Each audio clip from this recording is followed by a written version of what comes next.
spray paint to vandalize and make a statement. People in Southern California are getting notes on their Teslas, calling them complicit Nazis for owning electric cars. Imagine you're in the future. There are no gasoline-powered cars on the streets. Charging stations are built into parking lots, sidewalks, and even streetlights. Electric vehicles are the new norm.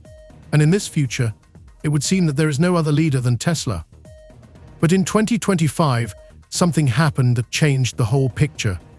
A company that everyone considered too cautious, too slow, too old school suddenly struck a blow from which Tesla may never recover. Toyota, yes, the same Toyota that has been famous for decades for its hybrid Prius and quiet engineering stability, has stepped out of the shadows.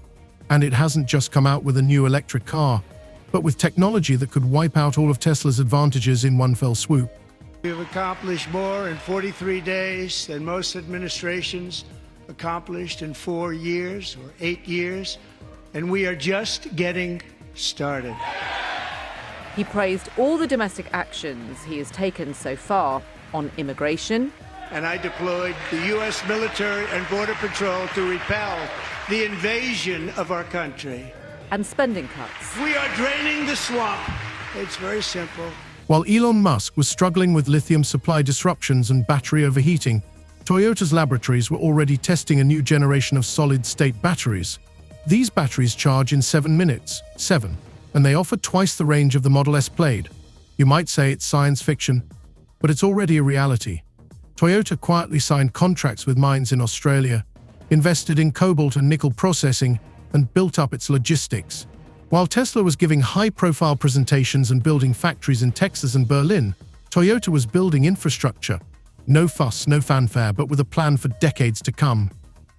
Well, this feels more like a Tesla-only story when you look at just this fall in EV sales for them, that they're suffering across Europe, down 45% in January.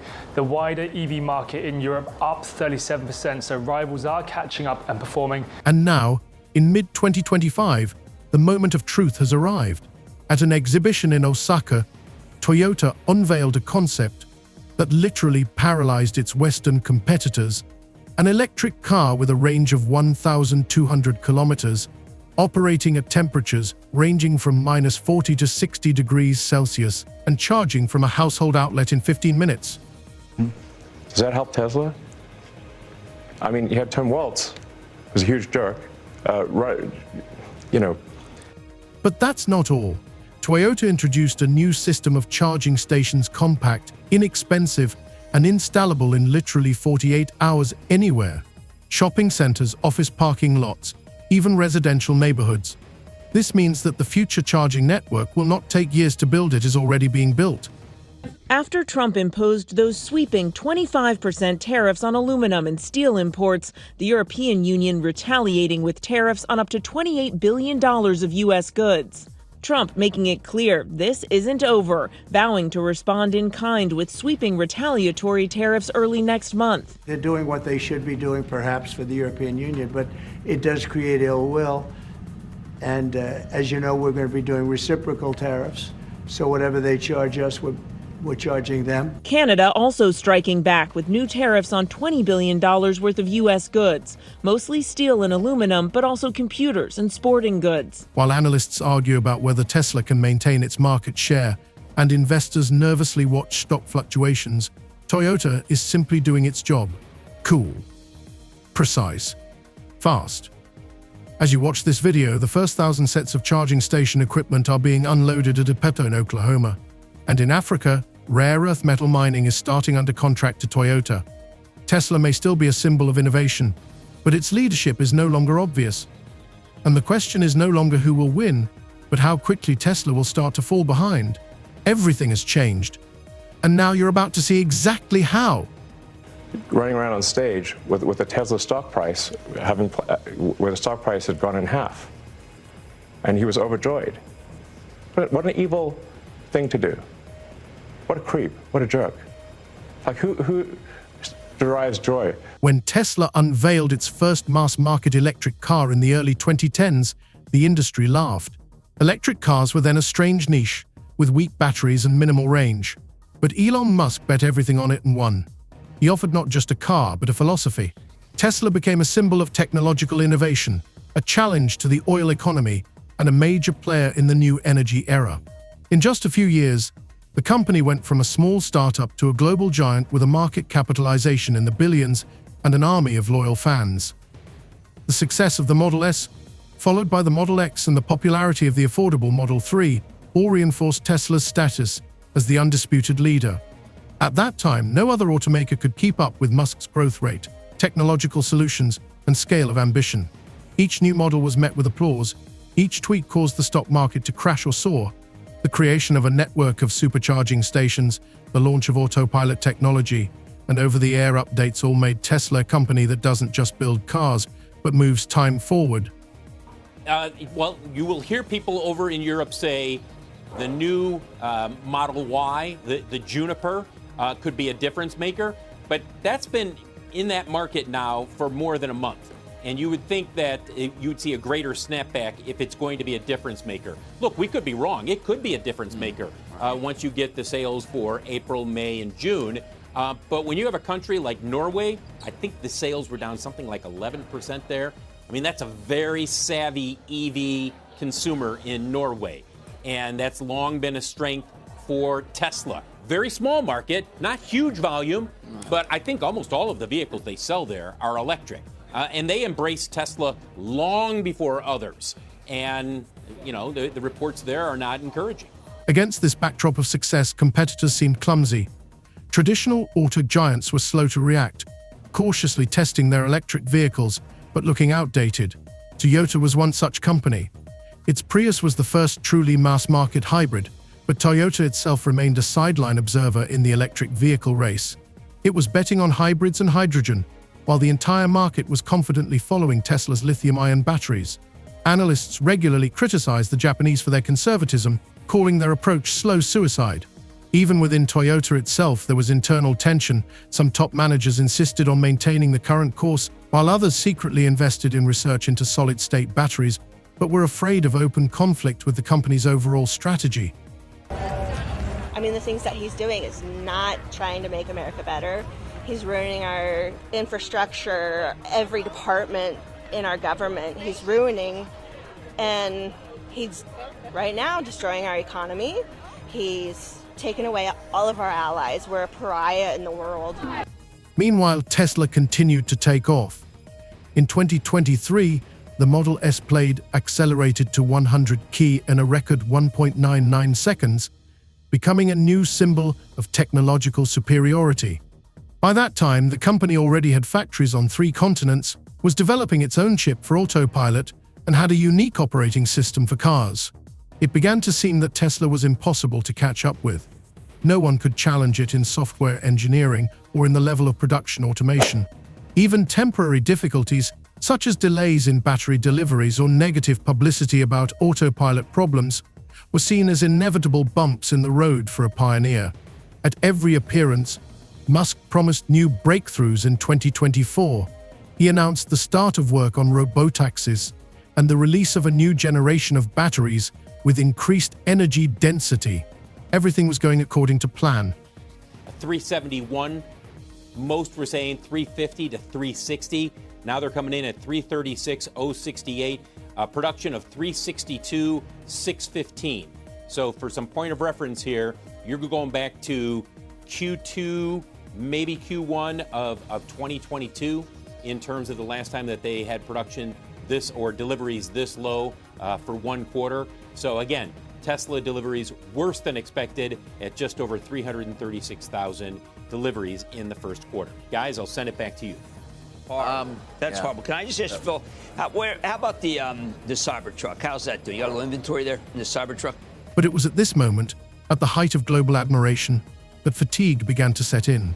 Users complained about build quality. Internal reports spoke of an increase in Model Y returns in Europe. Investors began to cautiously take profits, and Wall Street analysts lowered their sales forecasts for the first time in many years. Outperforming as well in some cases, doing better than Tesla. And you just have to think, how much more is this a sustained issue for Tesla going forward, given the fact that you have Elon Musk, who's been very forthright in his opinions, particularly weighing in on politics, particularly in Europe. We've just had the European elections, which Musk has been very focused on. But across the piece, when you look at the performance for Tesla in Europe, it's not just in small countries. There are a lot of countries where Tesla has been performing badly, including in Germany, in the UK, where it has been lagging, and Spain as well. The level of competition also changed. Chinese companies such as BYD and NIO entered international markets, offering comparable technology for less money. But the most dangerous competitor was operating from the shadows. Toyota remained silent for a long time. That's from the European Automobile Manufacturers Association. People just choosing with their wallets to not buy Teslas because of that Musk-Trump association. And actually here in London, an activist group called Everyone Hates Elon actually have been hacking bus stop signs with posters. I actually passed one yesterday. First, I wasn't quite sure what was happening, but it said the words 0 to 1939 in 3 seconds. Illusion here, 0 to 60 in like 3 seconds or something. But this poster was alluding to the start of World War II, and the image was of Musk giving that hand salute that we saw at Trump's inauguration that many have attacked as a Nazi gesture. Musk, though, has neither admitted or denied what he was doing. But we're seeing the knock-on effect of that anti-Musk anger across Europe and in terms of sales. Publicly, the company continued to promote hybrids and made statements about the importance of hydrogen fuel cells. And only the most attentive experts noticed that the phrase solid-state battery program began to appear in reports. This program, launched back in 2018, reached the mass prototyping stage by 2024. Although this was not reported in the newspapers, Toyota was undergoing a total reorganization. A special department was created, receiving direct funding from the board of directors. It was isolated from all other divisions and operated in conditions of secrecy comparable to those of defense companies. Their goal was simple: to create a battery that would change the market. Canada, the largest supplier of steel to the U.S., slapping new tariffs on $20 billion worth of U.S. goods that are sold in Canada.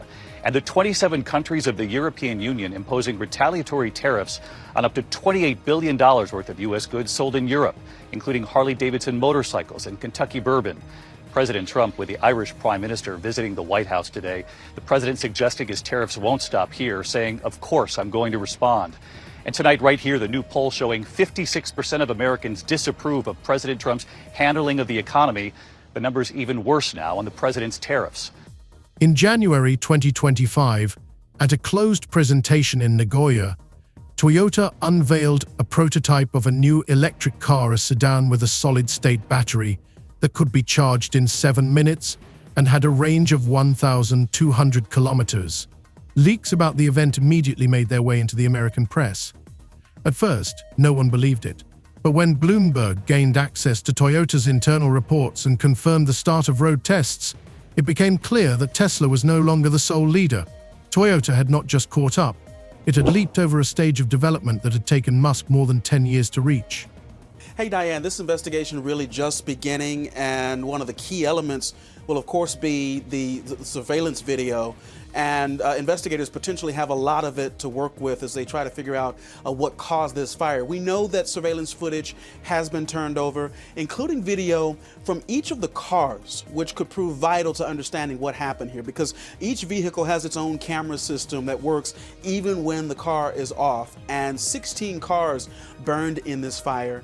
And right now, investigators don't know what caused it. Meanwhile, Tesla faced real problems.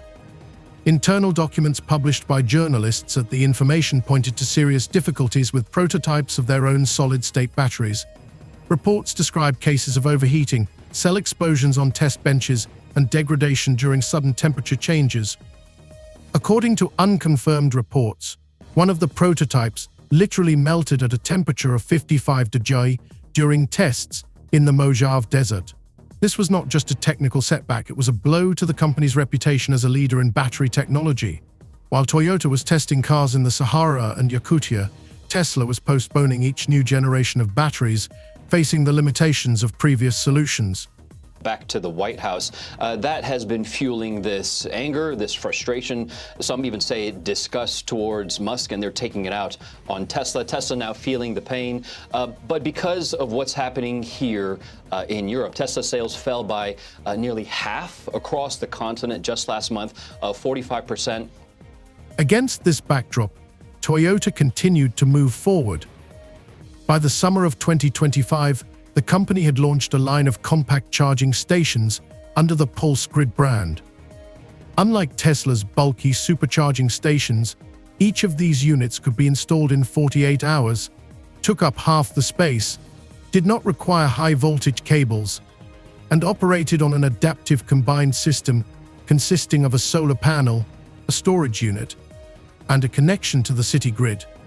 This solved one of the main problems of urbanized regions, the lack of free space. Pulse grid stations began to be installed in business center parking lots, residential neighborhoods, supermarkets, and even underground parking lots.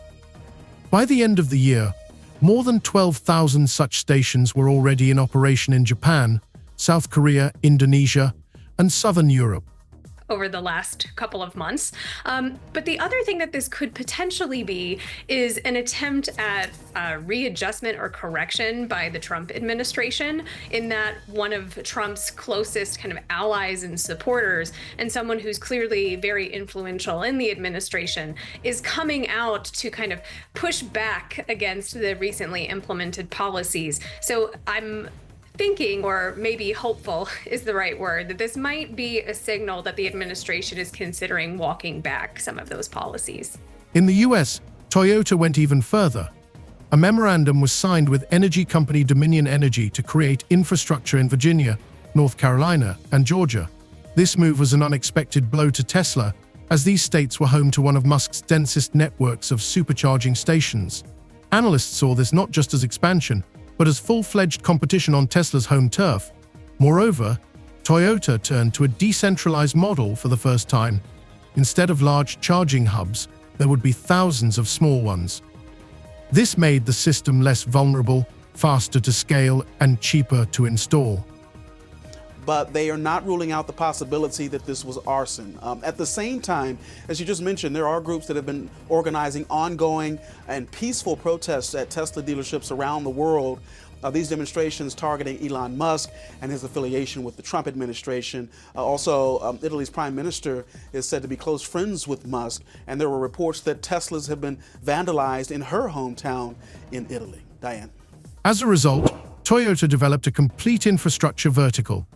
From raw material extraction to charging module installation, from battery production to the creation of cloud software for charging logistics management.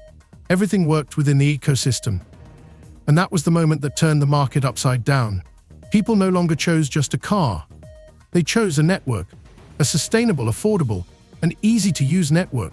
Even those who had been loyal to Tesla for years began to reconsider their preferences. Toyota owners no longer had to wait in line to charge their cars. They didn't have to plan their routes based on the location of charging stations. Charging was available at home, at the office, and on the outskirts of the city. Worse than expected, 336 and 68 vehicles, 336,068 vehicles delivered in the first quarter for Tesla. For a point of reference, the street was expecting, the street account was expecting, based on analyst expectations. The media began to use a new term, infrastructure capture. Toyota wasn't just making cars. It was taking control of the very ability to move around. This strategy was reminiscent not of the automotive market, but of Amazon, when one player creates a system in which everyone else has to pay to enter. Having lost control of the infrastructure, Tesla found itself playing catch-up for the first time. Even in California, Tesla's home state, Toyota's share of new charging stations exceeded 30% in the second quarter of 2025. It was a signal. The revolution was in full swing. But the shock was not in the technology. It was in how quickly Toyota had gone from observer to architect of the electric vehicle era. KTLA Samantha Cortese joins us live with more on the wave of vandalism in protest of Elon Musk and his role in Washington. Sam? Hi, Sharon, Micah. The ATF and FBI are collaborating with federal, state, and local law enforcement to investigate acts of domestic terrorism surrounding Teslas. This was no longer a car market. It was a battle for the ecosystem. And in this battle, Toyota, with its entire vertical integration from raw materials to charging, didn't just pull ahead, it began to change the very nature of competition. Unlike Tesla's chaotic strategy, built on loud announcements and the cult figure of Musk, Toyota's strategy was quiet, measured, and virtually flawless. It didn't promise the future, it delivered it. While Tesla struggled with overloaded stations and an exodus of engineers, Toyota was building a new industry model, flexible, sustainable, and crisis-proof. Now the question was no longer who was in the lead, it was about who would survive. Because in 2025, everything changed. Leadership in the electric vehicle industry was no longer measured by acceleration to 100 mph or the number of tweets. It was measured by the ability to build something that actually worked. And in this new equation, there was no doubt about who the winner was.